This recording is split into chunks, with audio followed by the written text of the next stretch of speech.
lecture on phlebotomy. तो phlebotomy का आप क्या समझते हैं? What is phlebotomy? फ्लेबोटॉमी वाला समझते हैं सर, जो सैंपल कलेक्शन करता है और फ्लेबोटॉमी स्कोर का जो उसी कलेक्शन को प्रोसीड करता है। Phlebotomy इसको हम लोग दो पार्ट में पढ़ते हैं। What is phlebo, what is tomy? Phlebotomy को अगर हम लोग पार्ट में करके पढ़ेंगे phlebo क्या है और tomy क्या है? सर फ्लेबोटॉमी वही रहेगा सर, सैंपल कलेक्शन, और टॉमी क्या है?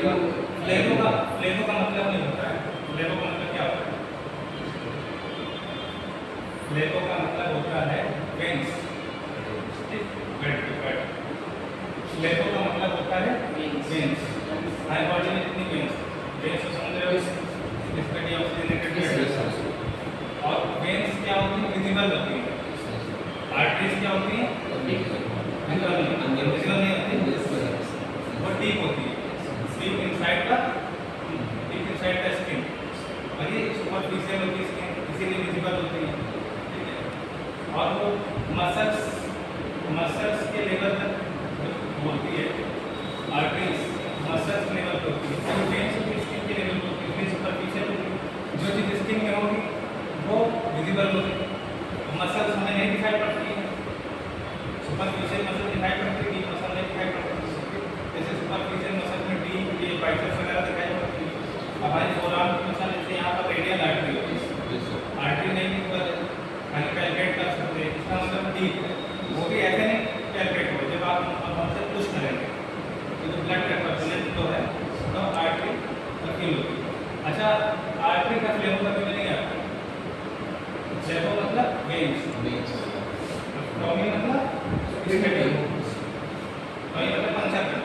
ठीक, एनाटॉमी देखो, लॉजी अलग होता है, हिस्टोलॉजी, पैथोलॉजी। जहाँ पर लॉजी वर्ड यूज होगा उसे हम लोग समझेंगे स्टडी। जहाँ टॉमी यूज होगा मतलब हम उसे कट कर रहे हैं या पंक्चर कर रहे हैं। ठीक है, एनाटॉमी, जैसे एनाटॉमी का मतलब क्या होता है? Study of structure of. ठीक है, फिर उसका नाम एनाटॉमी कैसे पढ़ा? फिजियोलॉजी से पढ़ा। एनाटॉमी का तो एनाटॉमी कैसे पढ़ा कि एनाटॉमी का मतलब होता है कट आउट करना, कट डिसेक्ट करना, बॉडी को डिसेक्ट करना। तो पहले जब एनाटॉमी पढ़ाई जाती थी तो बॉडी को डिसेक्ट करके पढ़ाई जाती थी, हार्ट की पढ़ाई जाती है। तो जब एनाटॉमी ऐसे बनी कि डिसेक्शन कर, वैसे लंग्स की एनाटॉमी पढ़ाई, हमने तो आपको लंग्स की एनाटॉमी पढ़ा दी, लेकिन लंग्स कैसा होता है, कैसा दिखता है, वो तो बॉडी को डिसेक्ट करने के बाद पता चलेगा। ठीक है, तो एनाटॉमी का मतलब हो गया कि डिसेक्ट करना, काटना, ठीक, कट आउट करना। उसके बाद जो हमें ऑर्गन दिखाई देता है उसका स्टडी करते हैं। ठीक, इसी तरह फ्लेबोटॉमी का, फ्लेबो को दो पार्ट में पढ़ेंगे, फ्लेबो प्लस टॉमी। फ्लेबो मतलब वेंस और टॉमी मतलब कट करना। कट करना या पंक्चर करना, कट करें चाहे पंक्चर करें, ब्लड निकलेगा, वेन से ब्लड करें निकलेगा। ठीक, उसे ही बोलते हैं फ्लेबोटॉमी। स्टैटिस फ्लेबोटॉमी में पंक्चर या वेन पंक्चर सीखना होगा। वेन्स को पंक्चर कैसे करना है, ठीक, गलत तरीके से पंक्चर ना हो जाए, गलत तरीके से पंक्चर करेंगे हेमाटोमा हो जाएगा। ठीक, हेमाटोमा हो जाएगा। हम यहाँ पर जब पढ़ाएंगे तो उनका पिछले बच्चों में पढ़ाया था, मेडिकल टर्मिनोलॉजी उन लोग की पढ़ती रहेगी तो तुम्हें आसानी। हेमाटोलॉजी, ठीक,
लेकिन उसको अगर बड़ा करके देखोगे, मैक्रो लेवल पे देखोगे, तो वहाँ पर एक बड़ा घाव दिखेगा।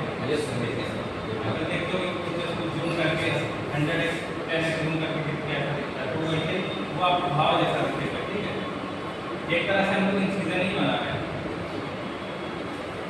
क्योंकि कहीं से ब्लड आ रहा है तो एक तरह से घाव है, इंसिजन है, तो हम लोग नहीं आ रहे। फ्लेबोटॉमी इन द नोट्स वगैरह जो मैं बोल रहा हूँ, एटलीस्ट उसको जो इसमें नहीं है वो चीज़ वो तो नहीं मिलेगा, वो चीज़ आप लोग करते रहना। ठीक, तो इस तरह से उसके अंदर नोट्स बनाते रहना, उससे रिविजन में आसानी मिलेगी।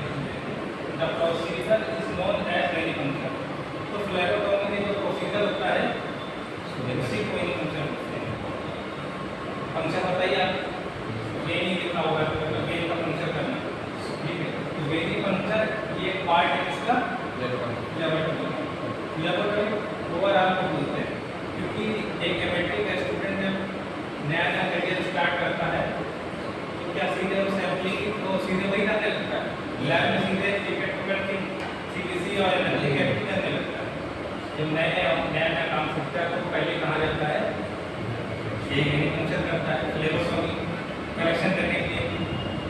जब तुम करेक्शन करने ही सीखे तो आगे क्या स्टार्ट होगा?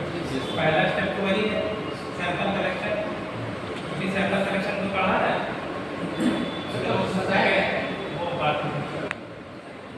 ठीक है। ये समझ लें, वेनिपंक्चर समझ लें, इस प्रोसीजर को वेनिपंक्चर बोलते हैं। A person who perform phlebotomy is called a phlebotomist. ये समझ लीजिए, जो ये काम करेगा वो फ्लेबोटॉमिस्ट होगा। एमएनटी के स्टूडेंट, लेकिन आपको काम दिया गया है कि आपको ब्लड कलेक्शन करना है, तो आप उस समय के लिए फ्लेबोटॉमिस्ट। डिग्री आपके पास एमएनटी की, लेकिन उस समय के लिए आप फ्लेबोटॉमिस्ट। जैसे हूँ मैं डॉक्टर, लेकिन मुझे काम दे दिया पढ़ाने का तो मैं लेक्चरर हूँ, समझिए। इस समय जो आपका अथॉरिटी दी जाएगी वो आप बन जाओगे। तो बाकी फ्लेबोटॉमी के अलग से कोर्स भी होते हैं, certificate. A person who performs phlebotomy is called phlebotomist, although doctors, nurses and medical laboratory scientists. तो डॉक्टर भी मेडिकल क्लिनिक में निकालता हूँ, मेडिकल का मेडिकल अगर देर से आ रहा है तो सैंपल कलेक्ट करना मुझे करना पड़ता है। डॉक्टर भी करता है, नर्स भी करता है, मेडिकल लेबोरेटरी साइंटिस्ट भी करते हैं।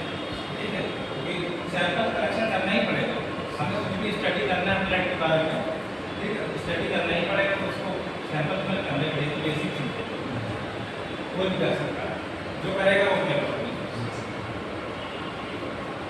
और इस काम को फ्लेबोटॉमी बोलते हैं। Blood specimen collection and processing. Blood specimen collection and processing. अब ये ब्लड का स्पेसिमेन मतलब समझ रहे हो क्या होता है?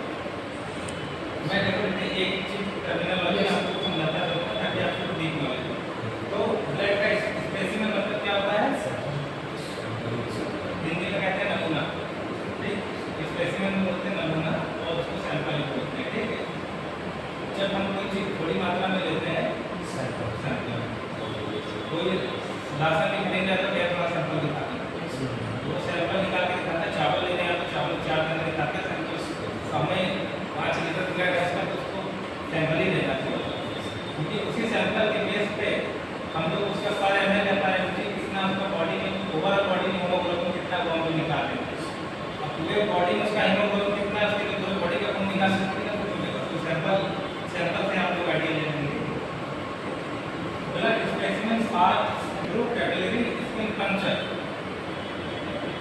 में ये क्या है? फिंगर को हील, आर्टेरियल और वेनस सैंपलिंग। अच्छा, फ्लेबोटॉमी की समझ के वेन को पंक्चर करना है, उसका फ्लेबोटॉमी में वेन की स्टडी भी आती है। ठीक है, जैसे यहाँ पर जो वेन सिस्टर है, मीडियम ब्लड, हाँ, अगर पेशेंट आपके सामने है, अब आपको उसकी वेन की बॉटल भी नहीं मिल रही। ठीक, अब आप किताब में पढ़ते हो, हमें वहीं से सैंपल लेना है, हमें वहीं पढ़ाया गया, तो आपको देखना है कि कहाँ की वेन विजिबल, जहाँ की वेन विजिबल हो सकता है कोई वेन ऐसी हो जिसमें सैंपल कलेक्शन ना किया जाए, उसमें से आप ले लें। ठीक है, वहाँ कोई आओ उस जगह का सैंपल ले लिया, आस-पास कोई इंजरी या कोई घूमने नहीं होना चाहिए। नीट एंड क्लीन उसका होना चाहिए, मतलब उसकी हाथ चल रही है काफ़ी कोई डिसेबिलिटी है उससे नहीं लेना है, जो सांस सही से लेना है। ये फ्लेबोटॉमी में आपको ओवरऑल ये सब पढ़ाया रहता है कि कैसे लेना है सैंपल, कौन सी पेन पंक्चर करनी है, कैसे करनी है, कितनी सावधानियाँ करनी है, ठीक, हाइजीन का ख्याल रखना है, ठीक है, ग्लव्स वगैरह पहन करना है, कैसे करना है, और कॉटन स्टार्ट को कैसे हम लोग एंटी क्लॉकवाइज अंदर से बाहर की तरफ क्लॉकवाइज घुमाते हैं, लेकिन ऐसे करते करते बाहर की तरफ। बाकी प्रैक्टिकली में तो लोग ऐसे भी करते हैं, लेकिन जो उसका प्रोसीजर है वो एंटी क्लॉकवाइज घुमाते हैं। अंदर से बाहर की तरफ से घुमाते हैं, इन्फेक्शन दोबारा वो बाहर चला जाए। तो सैंपल कहाँ से तो ले सकते हैं, कैटेगरी का मतलब क्या होता है? स्टेप पहले आरटी होता है, कैटेगरी क्या होता कैटेगरी है आर्टरी और इसमें वेन को जोड़ दी है? आर्टरी और वेन्स जहाँ पर एंड होती है वहाँ पर दोनों मीट करते हैं। तो कैटेगरी तो हमारी ब्लड की महीन केशिकाएं होती हैं, ठीक है, ठीक, महीन केशिकाएं, कोशिकाएं नहीं होता, केशिकाएं बाल जैसे स्ट्रक्चर को जिसमें ब्लड ट्रेवल करता है, ठीक, इसी को बोलते हैं कैपिलरी। अब यहाँ पर आर्टरी वेन नहीं होगा, यहाँ कैपिलरी होगा। अगर आर्टरी या वेन होगा तो ज़्यादा ब्लड निकल आएगा दिन मात्र में। हम लोग पिन क्लिक करते हैं, बहुत हल्का सा ब्लड आता है, वही होता है कैपिलरी पंक्चर। और कैपिलरी कहाँ मिलेगी? तो स्किन में मिलेगी, स्किन में तो सारी जगह की मिलेगी।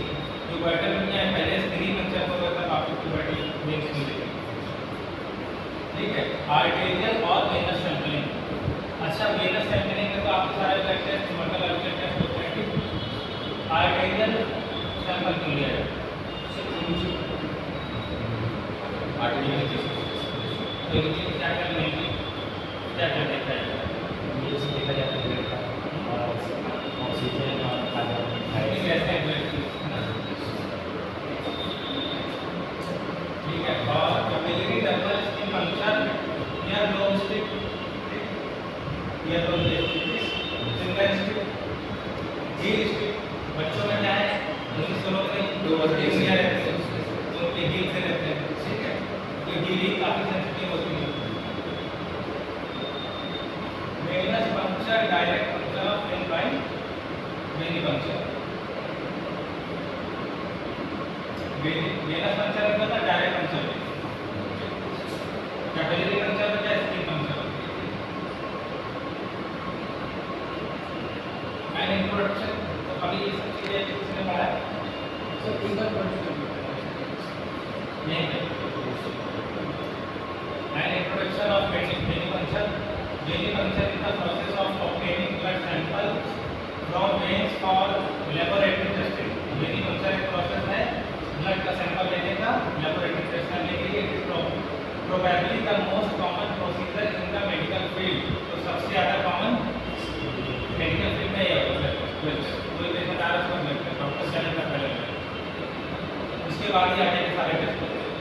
पेशेंट एडमिट हुआ, इसको क्या करना है? पहले ब्लड टेस्ट। किसी की सर्जरी होनी है उसके पहले केस की प्रोफाइल होता है। ये केस की होते हैं ना, सर्जिकल प्रोफाइल केस की, ठीक है। ब्लड टेस्ट सबसे पहले होनी है मेडिकल में। Usually perform for the following reason. ऐसे कौन से रीजन होते हैं जिसके लिए ब्लड का सैंपल लेने की जरूरत पड़ती है? To obtain blood sample in order to perform diagnostic, ठीक। चार चाहिए तो पहले blood for later use should the patient condition require transfusion, ठीक है। ब्लड ट्रांसफ्यूजन के लिए ब्लड टेस्ट पड़ेगी।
अल्कोहल साइड पता ही आप लोगों को, इवैक्यूएशन कनेक्शन को पता है, इसमें क्या होता है इसके बारे में भी आगे देखते हैं।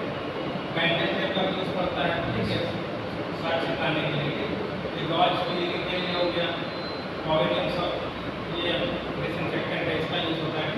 टर्निंग पैड तो बहुत ज़्यादा यूज होता है, टर्निंग पैड का किसी करते हैं सर वही सर वेट को रिस्टोर करने के लिए और टर्निंग पैड बांधने से क्या क्या हमें हेल्प ले जाती है, ब्लड कलेक्शन करने में हेल्प मिलती है, वेट ट्रांसफर हो जाएगी, विजिबल हो जाती है और थोड़ा स्लो हो जाता है इसीलिए ट्रांसफर और स्टेबल भी हो जाती है, क्योंकि ये मेन सीजर का भागती है ना, जब मिडिल में करोगे ये इसको करती है तो भागती है ना, इसके लिए हेल्प हो जाती है। पूरा पेशेंट के पास पता चल इसके बारे में आगे लिस्ट है, ठीक है, कि किस जो में कौन सी जांच होती है, ठीक है, सब में हर जांच तो नहीं होती है, ब्लड वाली टेस्ट होती है ना, मीडियल का यूज सब में अलग अलग यूज होता है, ट्रीट करने के लिए अलग है, ज़्यादा सैंपल लेने के लिए, ट्रांसफ्यूजन के लिए 18 अलग अलग ये सब चीज़ें तो वो जानते हो ये क्या है बटरफ्लाई और क्या बोलते हैं बटरफ्लाई तो ये कॉमन लैंग्वेज बोलते हैं, इसको बोलते हैं स्कार्प वेन ना, स्कार्प वेन, बहुत लोग स्कार्प वेन नहीं बोलते तो क्या स्कार्प बोलते हैं, स्कार्प स्कैब जानते हो ना, स्कैब जो स्किन होती है वही स्कैब आएंगे तो सब क्या हो गया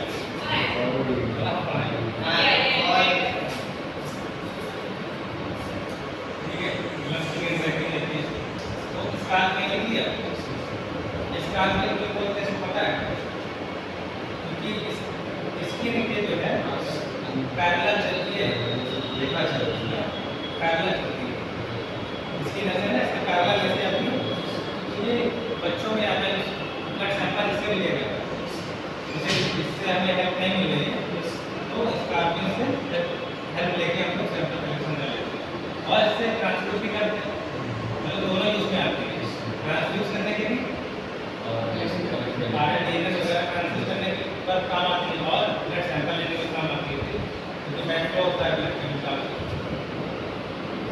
आपके हाथ और ये बताइए आप लोग वो आप जानते हो क्या वैक्यूम मतलब सही लेकिन सबसे ज़्यादा यही यूज होता है।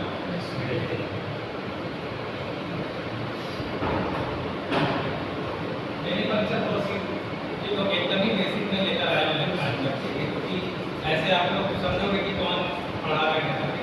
Manufacture procedure steps explain the procedure and purpose for the patient. Procedure के पहले क्या करना है, इसका सैंपल ले रहे हैं हम तो थ्योरेटिकल बात है लेकिन बताना पड़ता है। जैसे explain the procedure of purpose for the patient, patient को बताना कि जितने ले रहे हैं कैसे ले रहे हैं, उसको बताना पड़ेगा। घबरा जाता है पेशेंट ना, हाथ झटकने लगता है, बच्चे का कुछ पॉसिबल ही नहीं होता है। Assess the patient physical disposition with diet और exercise। ये हम लोग को उससे पूछना है, खाली पेट आए हो खाना खा के आए हो, सैंपल के पहले सैंपल लेने के लिए चीज़ें पूछी जाती है ना। हाँ, हमारे पास की लेना है सैंपल का तो पूछेंगे खाना खा कर खाना कितनी देर पहले खाया था, 1.5 घंटे हो गए तो आप पूछ लेंगे। पोजिशन द पेशेंट सिटिंग और line, never allow the patient to sit upright on the high stool or standing to possibility of syncope। ठीक है, चक्कर क्या आ रहा है पेशेंट को, ठीक है, उसको never allow the patient to sit upright और high stool, ऊंचे में नहीं बैठाना है। और ये खड़े होकर सैंपल ले लेना, इधर डॉक्टर साहब खड़े होकर सैंपल ले लीजिए, वही बात है। Check the requisition form of requested test, patient information and any special requirement। तो जो फॉर्म होता है ना, इन्वेस्टिगेटिव डॉक्टर गुलाबी पत्ती सरकारी अस्पताल में लिखा होता है, सीबीसी वही पैड पेंसिल लिखा होता है, वही उसका पेशेंट का नाम लिखा होता है, पहले एज लिखा होता है और एडवाइस लिखी होती है कौन कौन सी टेस्ट करने हैं। ये सारी चीज़ें इसमें जो एंटीबायोटिक देना होता है उसके इसमें मेंशन कराया जाता है। फॉर्म चेक कर लेना है, पता चला पेशेंट आया हुआ है, उसकी एज है 60 साल, मतलब पेशेंट का नाम है अमरावती, तो दो अमरावती निकल रहे, एक की उम्र 25 लिखी है, एक की लिखी है 60 साल। हम तो नाम देख के जल्दबाजी में करा दिए कि आज कोई होना तो सब चीज़ें मैच ना हो। अक्सर जब बात में काम होता है तो ऐसा दिक्कत होती है, या एक ही बैग में सैंपल लेके जा रहे हो आपको दिक्कत होती है, सैंपल मिक्स हो जाता है।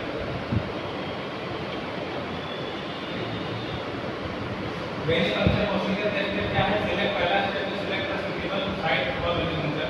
पहले आप साइट डिसाइड करो कि कहाँ राइट हैंड से लेना है, एल्बो से लेना है, कहाँ से लेना है, या जहाँ नस नहीं मिले तो यहाँ से पेटी से लेना है। परफॉर्म द वेनिकुलर नहीं prepare the equipment and patient and the puncture site. तो आपको स्वायर सिरिंज राइटिंग पैड सब एक निकाल के रख लिया, तो पता चला कि ब्लड निकाल लिया, सैंपल ले लिया, वाटर सैंपल नहीं मिल रहा है। हाँ, तो वही सारा सामान सामने रखें तभी काम करेंगे। परफॉर्म द वेनिकुलर, आप वेनिकुलर कर दीजिए, collect the sample in the appropriate container. जो फॉर्म में लिखा हुआ है उसी के अकॉर्डिंग आपको सैंपल कुछ चीज़ आपको याद करनी पड़ेगी, जो लिस्टिंग है किसमें फ्लोराइड वाली कौन सी है, ठीक है, ये सब चीज़ें याद करनी पड़ेगी, वो हम लिस्ट से देख याद कर लीजिए। While and tube fix remove the tourniquet, ये भरने के बाद टर्निकेट काटने, ठीक है, ब्लड ले लिया और टर्निकेट रिमूव कर देना। Level the correction with at the drawing area, slip होती है उस पर आपको नाम मेंशन कर देना। और immediately set the specimen with the expression to the laboratory. उसको सैंपल को ज़्यादा देर आपको रखना नहीं है, उसको रख सकते हैं लेकिन उसमें तो केमिकल पड़ा रहता है, आपका एंटीबायोटिक वगैरह पड़ा है, लेकिन आपको जितना जल्दी पॉसिबल हो वैसा भेज देना चाहिए। मान लो कुछ नहीं गिरेगी क्या, ठीक, अब दोबारा सैंपल कुछ कर लोगे नहीं, हमारे पास रखता है कहीं मिस हो गया, तो उसने जब से लिखना हो भेज देना चाहिए। Order of the blood collection tube must be drawn in a specific order to avoid cross contamination relative between tubes. अब सारे ब्लड सैंपल लेके एक ही बैग में सबके ट्यूब रख रहे हैं, पूरी डिस्टेंस होनी चाहिए, कुछ ऐसा मेथड उसका होना चाहिए कि ट्यूब अलग अलग रखी जाए, ठीक है। और blood collection tube is sterile glass और plastic tube with a closure that is activated to create a vacuum inside the tube facilitating the draw of predetermined volume of liquid। Blood collection tube में क्या है, sterile glass और plastic की दोनों तरह की tube होती है, और उसमें वैक्यूम होता है, वैक्यूम मतलब एक्सेप्ट करने के लिए, और बाहर की एयर अंदर न जाए, एयर क्या करेगी, कंटामिनेट करेगी। तो रिकमेंडेशन में क्या प्लास्टिक वैक्यूम क्लीनर भी रहता है, वही ज़्यादा चलती है। अब ये कलर है कि ये आपको याद रखना है कि इसमें सोडियम फैटी है, इसमें सोडियम सिट्रेट है, कौन सी फ्लोराइड वाली है, ठीक है। PDTA याद रखना। अब PDTA जो पर्पल वाली जो होती है वो बहुत यूज होती है, सबसे ज़्यादा यूज होती है, ठीक। उसके बाद ग्रेड ट्यूब सबसे ज़्यादा यूज होती है, ठीक, क्योंकि शुगर वगैरह की जांच सब उसी से होती है, ठीक। और PDTA में सब CPC HbA1c वगैरह होती है, ठीक है। आपने देखा है कंटेनर में सबसे ज़्यादा किस तरह के रेड वाला देखा होगा, ठीक है, और ये ग्रे और ये सबसे ज़्यादा क्रीम यही होता है, ठीक है। बाकी ये वाली मैंने सर इसमें दो येलो है तो पहचानेंगे कैसे? इसमें लिखा हुआ है ना, अब ये तो मतलब मैंने नहीं देखी, लेकिन सीरम ट्यूब का जबलपुर के अंदर देखने को मिलेगी। वैसे जेल गाढ़ा सा होगा सर उसमें थोड़ा सा हाँ? सर जेल वाला जो होगा सर थोड़ा सा गाढ़ा होगा उससे नीचे जाएगा उसमें देखो एडिटिव में क्या होगा, एक में कंटेनर प्लॉट एसपीएस होगा, ठीक है, और इसमें कंटेनर होगा, डिक्रीमेंटर होगा, ठीक है, जेट सेपरेटर होगा। वो तो खैर सामने आके चीज़ पता चले।